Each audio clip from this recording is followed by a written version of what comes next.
വർഷം 2025. നല്ല ഹൈപ്പുള്ള പടത്തിന് ആദ്യത്തെ ദിവസം ടിക്കറ്റ് എടുത്ത് കാശ് പോയ എൻ്റെ 5 സിനിമകളാണ് ഞാനിവിടെ പറയാൻ പോകുന്നത്. ഈ ലിസ്റ്റിൽ നിങ്ങളുടെ സിനിമ എന്തായാലും കാണും.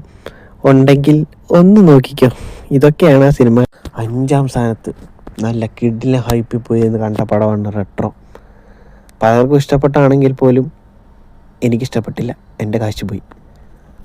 4-ാം സ്ഥാനത്ത് ലൂസിഫർ.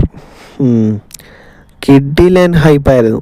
മലയാളത്തിലെ ഏറ്റവും വലിയ കളക്ഷൻ എടുത്തെങ്കിൽ പോലും പടം കൊള്ളൂലായിരുന്നു. 3-ാം സ്ഥാനത്ത് ബബ്ബ. ഇത് ലാലേട്ടനുള്ളതുകൊണ്ട് മാത്രമാണ് പടത്തിന് ഫസ്റ്റ് ഷോ എടുത്തത്. എന്ത് ചെയ്യാൻ, അവിടെ നിന്നും കാശ് പോയി. First day. 2-ാം സ്ഥാനത്ത് കോഹ്ലി. ഇതിനെപ്പറ്റി ആർക്കും ഒന്നും പറയണ്ടല്ലോ, എല്ലാവരുടെയും കാശ് പോയ ഒരു പടമായിരിക്കും. ലോകേഷ് എന്നടാ പണി വെച്ചിരിക്കേന്ന് ചോദിച്ച് നമ്മളെ പിടിച്ച് പണി. അടുത്ത സിനിമയാണ് തഗ് ലൈഫ്, 1-ാം സ്ഥാനത്ത്. ഈ സിനിമയെപ്പറ്റി എനിക്കൊന്നും പറയാനില്ല, കാരണം വെറുതെ പോയി കണ്ടതാണ്. കാശ് അതുപോലെ പോയി.